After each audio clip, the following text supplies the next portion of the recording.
저는 지난주 토요일 날 한국에서 왔습니다. 한국은 지금 굉장히 소란스럽습니다. 토요일만 되면은 태극기 팀, 또 촛불 팀 이렇게 해가지고 나라의 앞날이 걱정스러운 위태위태한 가운데 있습니다. 왜 그렇게 되었느냐, 여러 관점에서 말씀할 수 있겠습니다만은 목회자로 제가 보는 관점은 윤리적인 문제입니다. 윤리적인 문제가 그러한 결과를 가져왔다라고 하는 것이 제 판단입니다. 정치 문제일 수도 있겠죠. 사람이 잘 살면은 그렇게 또 시끄럽게 하지도 않을 수도 있겠죠. 그러나 정치적인 문제, 경제적인 문제로 보기보다는 오늘날 사회가 깨끗하지 못한, 윤리적으로 바로 서 있지 못한 그러한 요인이 저는 가장 큰 요인이지 않는가 하는 것이 제가 바라보는 분석입니다. 오늘 강단이 윤리 교육의 장소인가 하는 부분에 대해서 이론을 제기하는 분들이 많이 계십니다만은 여러분 이거 아세요? 오늘 세상 사람들이 교회가 얼마나 많이 모이느냐, 얼마나 예배당을 잘 지었느냐, 그게 관심 없습니다. 오늘날 그리스도인들이 얼마나 하나님 앞에 바르게 살아가느냐, 그게 관심이 있습니다. 여러분. 그래서 윤리도덕 문제는 비단 교회만이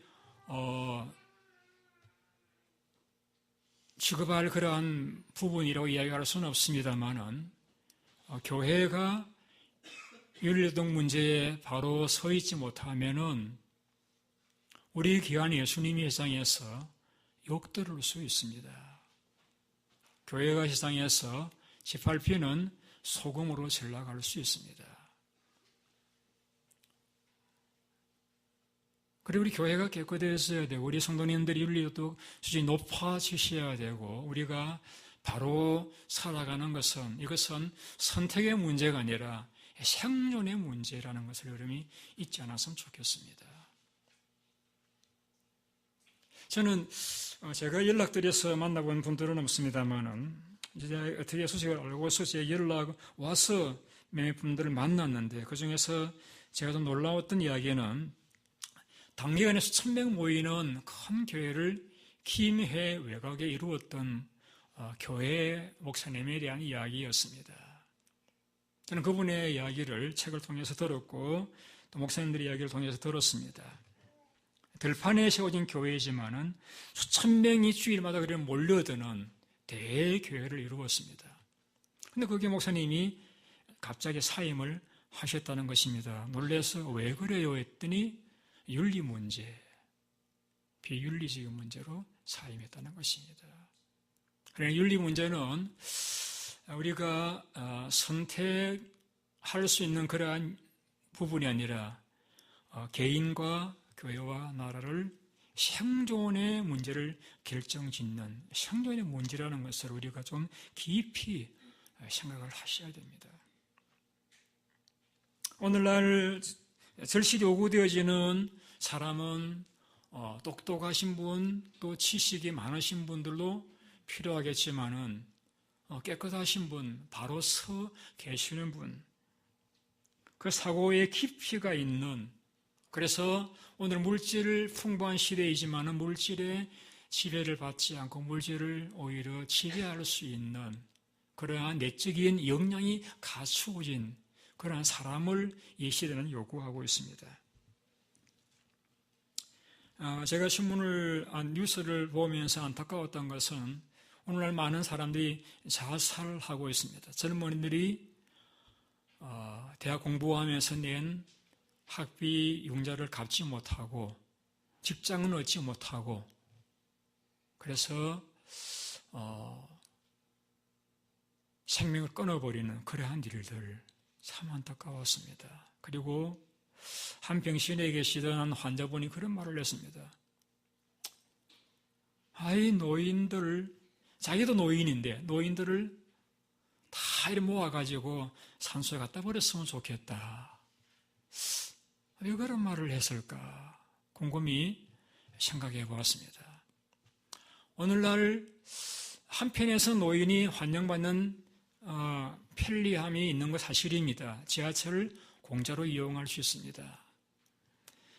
또 돕는 손길들도 많이 있습니다. 그럼에도 불구하고 나이 들어가면서 늙고 병들고 가진 것 없어서 자식들에게 외면당하고 사회에서 푸대접 당하는, 그래서 왜 나이 드신 분들을 이렇게 살려 놓을까? 그냥 다 모아가지고 한 속에 갖다 버렸으면 좋겠다. 그분이 세상을 살아가면서 늙어가면서 병은 들고 몸은 아프고 자식은 외면하고 사회도 이제 끼어들어갈 수 있는 여지가 없는 사회에서 이렇게 도태당하는 그러한 신세가 왜 살아야 되는가? 그러한 자신의 토로이지 않는가라고 생각을 했습니다. 그래서 생명을 끊는 그러한 일들이 많이 있는 것을 제가 뉴스를 통해 들었습니다. 내면이 약해서 그런 것이, 내면의 속사람이 약하다 보니까 그러한 당면한 어려움들을 헤쳐나갈 수 있는 힘이 없는 것이죠. 자, 그런 반면에 오늘날 사람들은 너무 내면이 또 강합니다. 다르게 표현해서 좀 거칠어요. 와일드해요. 말도 한마디 마디가 너무 이렇게 난폭한 그런 말들을 쉽게 내뱉는 그러한 시대. 그래서 길 가다가도 흡연하고 있는 아이들에게 꾸중 못합니다. 무서운, 10대들이 무서운. 근데 요신형에 들어가서 잘 대화해야지, 잘못하면은 이제 뒤엎어버리는 그러한 무서운 세대. 묻지마 살인. 이제 일어나는 그러한 시대. 너무 거친, 무서운, 힘이 너무 이제 난폭하게 발휘되는 그런 시대를 우리가 살고 있습니다.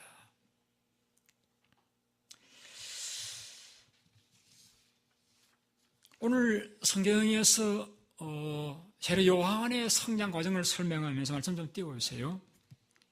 이렇게 말씀하고 있습니다. 아이가 자라며 심령이 강하여지며.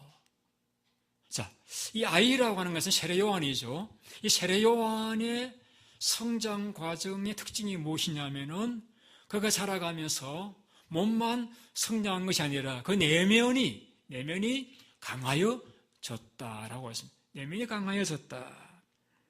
이것을 영어 성경에서는 wax strong in spirit,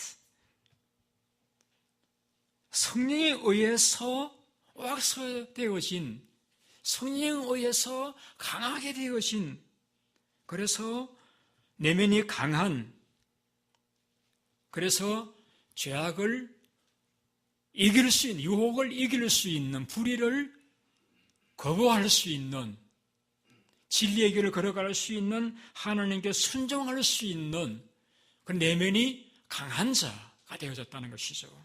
강한 자가 되어졌다는 것이죠. 여러분 아시다시피 세례 요한의 어머니 아버지는 나이 늙으셔가지고 이 아이를 낳았습니다. 그래서 이 아이가 성장할 때 이미 부모님의 상을 떠나설 수 있는, 혼자서 자라설 수 있는, 어떤 분은 에세네파가 그를 데리고 이제 쿰난 동굴에서 양육에 설 것이다라고 말하는 그것도 가능성이 있는, 광야에서 성장한 그러한 아이일 수 있습니다. 그럼에도 불구하고 그는 결코 비뚤게 자라거나 잘못된 길을 걸어가지 않고 내면이 견고하고 바로 서 있고 또 민감한, 그래서 어려운 일들을 감당해 나갈 수 있는, 유혹에 대해서는 거부할 수 있는, 고난을 이겨나갈 수 있는, 어떤 일에 두려워하거나 놀라워하지 아니하고 사탄의 모든 의심을 막아낼 수 있는, 그러면서도 사람에 대해서는 동정하고 약자들은 품어줄 수 있는 그러한 심령을 표현하기를 심령이 강하여지며라고 했습니다. 동일한 예수님에 대한 표현도 자라가면서 심령이 강하여졌다라고 성경에 표현하고 있습니다. 자, 예수님께서 자신의 마음을 표현한 말씀이 마태 11장에 나오는 말씀입니다. 나는 마음이 온유하고 겸손하다라고 했습니다. 사탄과 죄악과 유혹에 대해서는 강하게 거부하고 대적하지만은 하나님께는 순종하고 하나님 일에는 시사 충성하고, 그러나 사람들에 대해서는 인자하고 온유하고 자비롭고 겸손한 그러한 심령을 성경은 강하여졌다라고 표현하고 있습니다. 그래서 저의 관심은 어떻게 하면은 오늘 우리 교회가 세상에서 지탄받지 않고 오늘 우리의 생존을 결정짓는 이러한 내면의 속사람을 성숙하게 온전하게 될 수 없을까? 이것이 본문을 보면 계속해서 제가 가진 퀘션이었습니다. 어떻게 하면 우리도 우리 내면이 성숙해지는, 하나님에 대해서는 순종할 수 있는, 말씀에 대해서는 순종할 수 있는, 맡긴 일에 대해서는 충성할 수 있는 그런 사람들에 대해서는 온유하고 여유롭고 부드러울 수 있는 그런 심령이 될 수 있을까? 어떻게 하면? 종종 저도 여러분들께서도 분노하지 않으려고, 또 폭식하지 않으려고, 또 교만하지 않으려고, 정욕의 노예가 되지 않기 위해서, 두려움을 지배를 받지 않기 위해서 다짐하고 결심합니다. 그러나 이것이 헛으로 들어갈 때가 얼마나 많이 했습니까? 오늘날 의지 강한 사람들은 우리의 굳센 의지로 그러한 약함을 이겨나갈 수 있다고 주장합니다. 제가 다니는 군대에서 훈련받을 적에 이런 구호를 외쳤습니다. 악을 기르자. 그래서 전열에 있는 부대원들이 악을, 그럼 뒤에 따르는 부대원들이 기르자, 이렇게 악을 기르자, 그렇게 구호를 지냈습니다. 그러면서 군대가 강하여졌는지는 모르겠습니다만은, 여러분, 아무리 마음을 강하게 다짐한다 할지라도 우리 깊이 내면에 자리 잡고 있는 이 죄악의 뿌리 박힌 습관을 우리 서로의 힘으로는 해결할 수가 없습니다. 우리 내면의 변화는 하나님에 의해서만 변화가 가능한 그러한 영역입니다. 하나님께서 우리의 내면에서 역사해 주셔야 됩니다. 우리의 변화는, 즉 신이 강하여지는 것은 하나님께서 견고하게 만들어 주셔야 됩니다. 변화시켜 주셔야 됩니다. 그래서 사람들에 대해서는 부드럽고 친절하고, 하나님께 대해서는 충성되고, 말씀에 대해서는 절대 순종할 수 있는 그런 사람을 하나님께서 변화를 일으켜 주셔야 됩니다. 다시 말하면 은혜 안에서, 하나님의 은혜 아래서만 우리는 강해질 수 있고 새롭게 될 수가 있는 것입니다. 그렇다라고 하면은 우리는 할 일이 없는가? 제가 오늘 우리 할 일을 좀 여러분들의 말씀을 드리려고 하는 것입니다. 여러분, 농부가 농사를 지을 적에 곡식을 뿌리고 또 물을 대고 거름을 주고 김을 메고 돌봅니다. 그러나 그 곡식이 자라는 것은 하나님의 일입니다. 곡식이 자라는 건 하나님의 일입니다. 그러니까 농부가 자라게 할 수는 없습니다. 그러나 하나님이 자라게 하시니 가능하기 위해서 농부가 해야 될 일은 농부가 해야 됩니다. 뭡니까? 곡식을 심고 물을 대고 김을 주고 거름을 주고 돌보는 것은 농부가 해야 될 일이에요. 자, 우리의 내면이 변화되어져서 성숙한 사람, 내면이 강한 사람이 되어지는 것은 하나님의 소관입니다만은, 우리가 할 일은 하나님이 그러한 역사를 우리 내면 속에서 하실 수 있도록 우리 내면을 그렇게 조건을 만들어가는 것은 우리의 할 일이라는 것이죠. 하나님이 내 속에서 은혜 안에서 강하여질 수 있도록 역사를 하실 수 있도록 그 조건을 만들어가는 것은 저 여러분이 해야 할 일이라는 것입니다. 하나님 직접 씨를 뿌리고 물을 대시고 그렇게 하시진 않으시듯이 우리 내면에서 하나님께서 은혜를 주셔서 우리 내면이 하나님 길에서는 순종하고 사람에 대해서는 부드럽고 맡긴 일들에 대해서는 충성되고 어려운 일들은 헤쳐나갈 수 있는 강한 사람이 될 수 있기 위해서는 우리가 해야 될 일을 우리가 해야 됩니다. 하나님 그런 은혜를 주실 수 있도록 필요한 우리의 할 일을 우리가 지속적으로 해야 한다는 것입니다. 그것은 두 가지로 저는 준비했습니다. 한 가지는 따라해 보시기 바랍니다. 내가 좀 더 약해져야 된다. 아니 목사님 우리가 강해지는 게 목적인데 내가 약해져야 되다뇨? 예, 맞습니다. 내가 좀 더 약해져야 됩니다. 고린도후서 12장에 보시면은 바울의 고백이 나옵니다. 어떤 고백입니까? 내가 그리스도를 위해서 약한 것들을 기뻐하노니 내가 약한 그때에 곧 강함이라. 바울은 공부를 많이 한 사람입니다. 가문도 훌륭합니다. 영적으로도 그는 체험을 많이 해서 천국에 가서 말로 할 수 없는 천국의 광경을 듣고 보았던 사람입니다. 그래서 하나님이 그를 자고하지 않기 위해서 그에게 육체에 사탄의 가시를 주었습니다. 너무 자만하지 않도록 하기 위해서 사탄이 가시를 주었습니다. 여러분, 어려운 일을 만날 때에 하나님이 내게 어려운 일을 주셨다고 이런 말씀하지 마세요. 제가 부인은 않습니다. 짧은 순간 하나님 왜 나에게 이런 일이 라고는 안 한 적은 없었던 거 아닙니다만은 전 대부분의 투병하면서 제 마음속에 하나님에 대한 원망은 없었습니다. 왜? 저는 하나님이 제일 고통무셨다고 생각하지를 않기 때문입니다.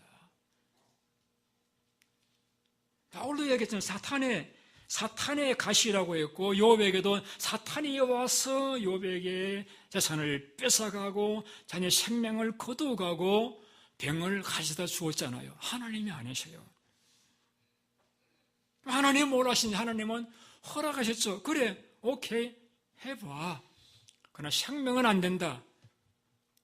하나님 허락하셨지 하나님께서 고통을 가져다 주셨던 것은 아니었어요. 어려움 당할 적에 하나님 왜 내 이 고통을 이렇게 생각하지 마세요. 하나님은 인생으로 고생하게 하는 것이 본심이 아니라고 했습니다. 우리의 평강과 행복을 불행시게 하는 사탄이 가져다 준 결과이죠. 여러분, 그러한 약함과 고통과 아픔일지라도 우리 그런 순간 하나님을 대해서 욥과 같이 원망하지 아니하고 바울과 같이 그 고난의 이유를 알고서 하나님 앞에 겸손한 자리로 내려간다라고 하면은 하나님은 그 가시를 바꾸어서 축복으로 역사해 주신다는 것을 여러분 믿으십니까? 그래서 바울은 기뻐했습니다. 약한 것들, 능욕, 궁핍, 박해, 고난을 기뻐한다. 왜? 약하니까 강해지더라는 것입니다. 여러분, 내가 겸손해져야, 낮아져야 하나님의 은혜가 내게 임하는 거예요, 여러분. 내가 배웠다는 거, 가졌다는 거, 나이, 세상 경험 가지고 높아지면은 하나님의 은혜가 임하지를 않습니다. 그러나 내가 낮아져서 나는 할 수 없습니다. 하는 마태복음 5장 말씀과 같이 심령이 가난하게 되어질 때에 그때 천국이 그들에게 임하는 것을 경험하게 되어지는 것입니다. 그래서 제 결론은 우리가 하나님의 은혜 안에서 강해지기를 원한다라고 하면 내가 좀 더 약해져야 하겠다는 것입니다.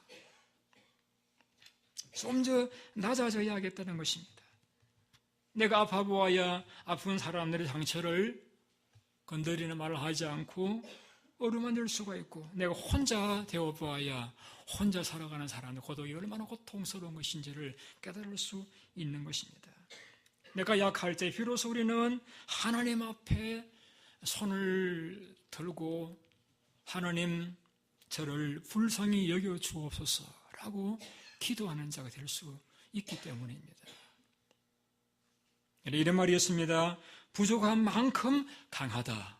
여러분, 부족함, 그것이 어떤 영역이든지 부족함은 그 사람에게 불행한 것이라고 이야기할 수 있습니다만 그 부족함 때문에 하나님을 붙든다라고 하면은, 그 부족함 때문에 하나님께로 마음이 향한다라고 하면은 그 부족함이 오히려 그로 강하게 만드는 결과를 가져올 수 있는 것입니다. 세례 요한의 그 부모님이 계시지 않고 외로운 그 부족함 때문에 그는 하나님을 붙들었고 그는 견고하게 되어서 하나님을 위해서 주님을 오실 길을 예비하는 자가 될 수가 있었던 것이죠. 오늘 여러분에게 약함이 있습니까?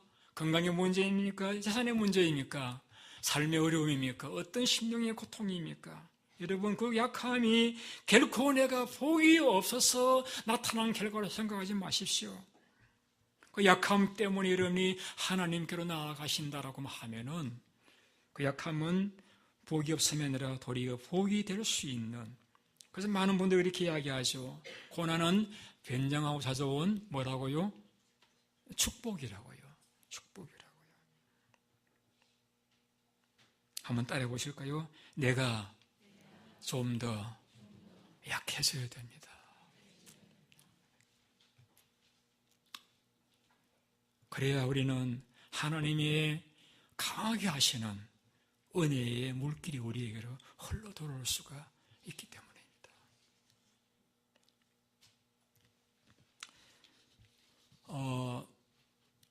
오늘 설교를 좀 짧게 하려고 합니다.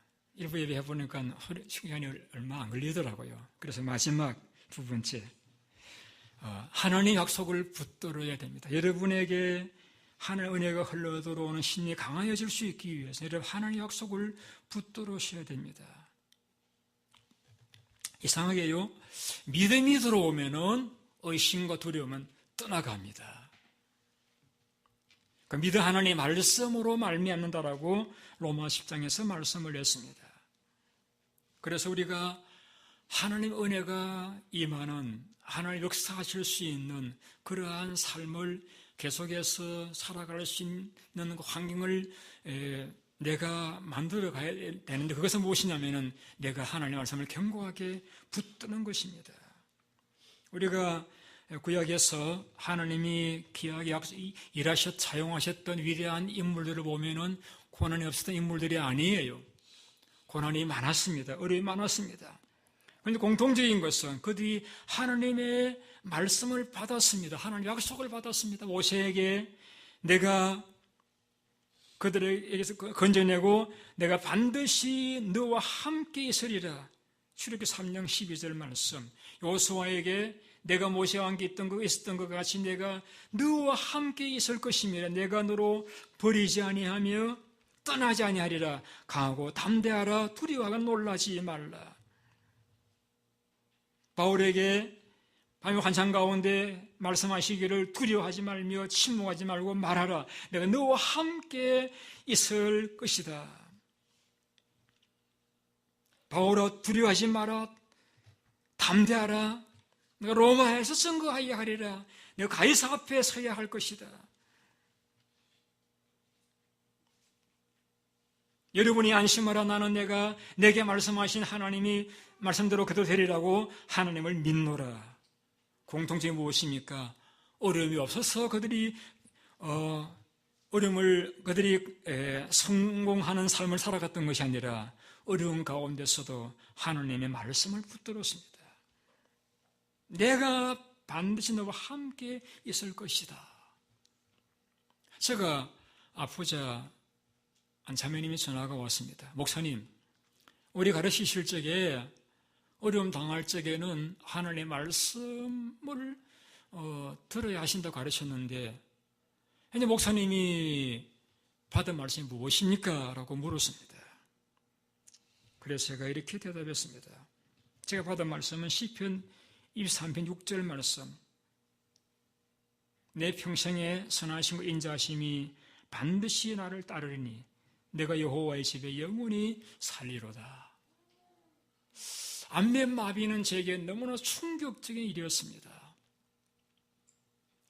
여러분이 제가 최고 어려울 때 사진을 보시면 아마 제 괴물인가 인간인가 그렇게 생각되실 겁니다.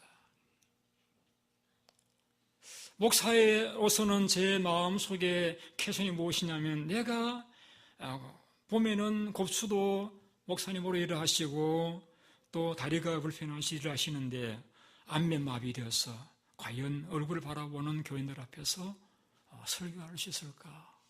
내가 다시 강단에 설 수 있을까? 그것이 제가 가진 질문이었습니다. 하나님께서 이 시편 23:6절을 주셨습니다. 내 평생에 선하시고 인자하신 성령 너를 따르리니 내가 여호와의 집에 영원히 살리라. 이 말씀은 제가 어떻게 와닿는가 하면 하나님의 선하심과 자유로우심 때문에 내가 하나님의 성전에 저는 다시 서게 될 것이다. 그렇게 와닿았어요. 여러분 그런 적 있잖아요.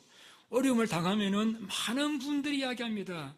다양한 의사의 견해가 나오고 다양한 분들의 경험을 이야기합니다. 이렇게 하니까 잘못되더라, 이렇게 해야 된다. 그래서 그 상황 가운데서 내가 과연 누구의 말을 들어야 될 것인가? 제가 이렇게 하나님 제게 말씀해 주세요.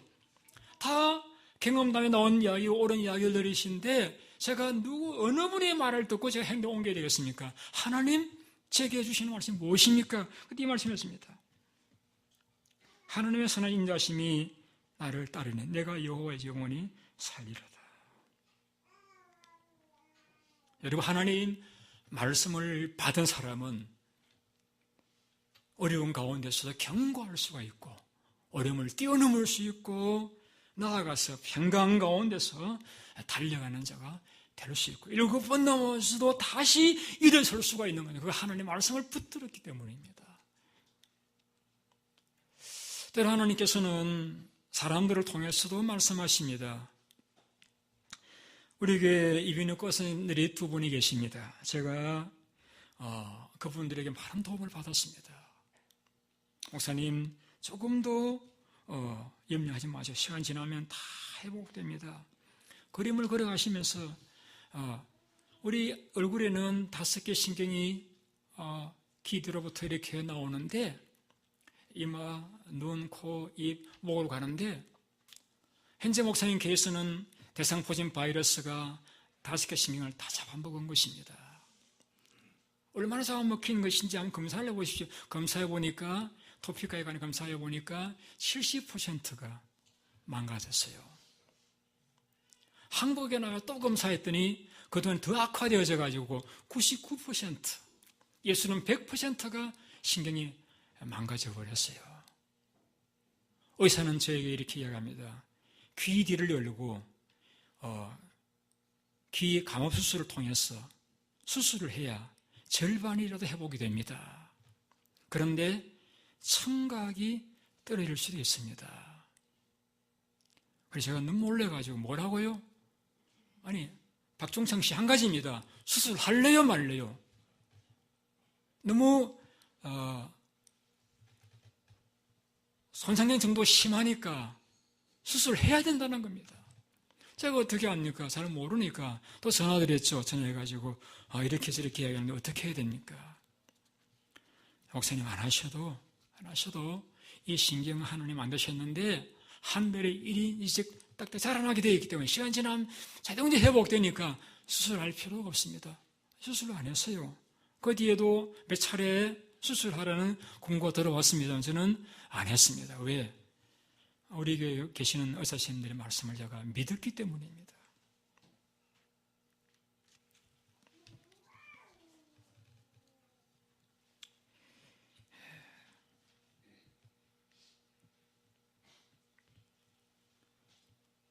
생각해 보면은 하나님께서 저희 교회 의사님들을 보내주신 것은 다른 분들도 물론 도움이 되었겠습니다만은 저를 위한 여호와의 예비하심이라 저는 그렇게 믿어졌습니다. 여러분 그렇게 생각하세요? 그럼 저만 그러겠습니까? 하나님께서 여러분이 당면하신 어려움들을 능히 극복해 나갈 수 있는 여러분을 경복해 하고 담대케 하고 강하게 하고 그러나 사람에 대한 동정하고 이해하고 친절할 수 있는, 내면을 강하게 해줄 수 있는 말씀을 하나님 지금도 말씀하시고, 여러분 듣기만을 원하신다라고 하면은 하나님은 여러분에게 들으실 수 있도록 말씀하신다고 저는 믿습니다.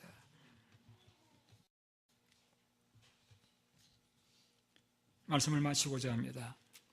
우리 심령이 강해졌다는 것은 속 사람이 성숙해졌다는 것입니다. 결코 고집이 세거나 강팍해지거나 거칠어졌다는 의미가 아니라 사람들에 대해서는 온유하고 겸손하고 인자하고 친절하고, 그러나 하나님에 대해서는 순종하고 절대 복종하고 하나님에 대한 충성하고 변하지 않는 그러한 심령이 오늘 본문에 말씀하고 있는 아이가 자라며 심령이 강하여졌다는 말씀의 의미입니다. 우리 교인들이 너의 심령이 한 은혜로 강하여지기를 소원합니다. 그래서 맡겨진 주일에 대해서는 죽도록 충성하시고,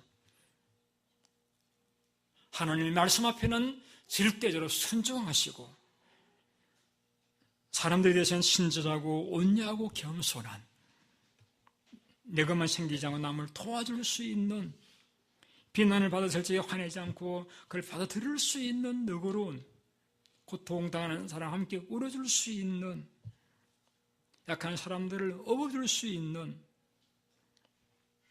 그래서 우리의 성도를 기다리신 주님을 기쁘시게 들을 수 있는 그러한 성도님이 되셨으면 참 좋겠습니다. 그러기에 두 가지 우리가 해야 될 강함의 은혜가 임하는 조건, 우리가 좀 더 약해져야 됩니다. 그리고 하나님의 약속의 말씀을 견고하게 붙드셔야 됩니다.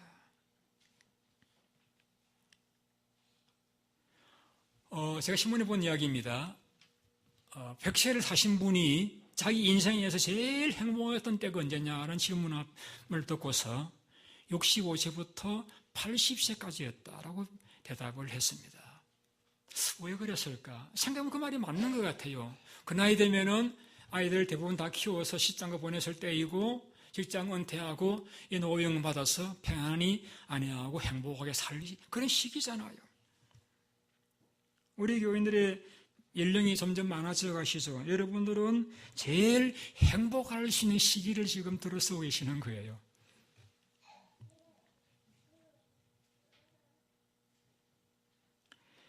사사기 오신 갈렙의 여호수아에서 본 갈렙의 고백이 나오죠. 내가 85세로 돼 약하여지지 아니하고 오히려 강건하니 내게 헤브론을 주옵소서. 이 산지를 내게 주옵소서. 그는 85세로 돼 약하여지지 않고 더 강건하여서 헤브론을 달라고 하면서 하나님 앞에 그 땅을 정복해서 자손들에게 넘겼습니다. 저는 여러분들의 연령이 점점 더하여져 가면 갈수록, 미국에 살아가시는 횟수가 점점 길어질수록 더 내면이 거칠어져 가는 것이 아니라 더 내면이 깨끗해져 가고 부드러워져 가고 순수해져 가서 하나님 앞에는 절대 순종이요, 사람들에 대해서는 온유하고 겸손한, 하는 일에 대해서는 흔들림 없이 충성하는 그런 견고한 심령의 소유자들 되셔서 하나님을 또 이웃들을 기쁘시게 되는 여러분들 모두가 되시기를 예수님 이름으로 축원드립니다. 기도하겠습니다.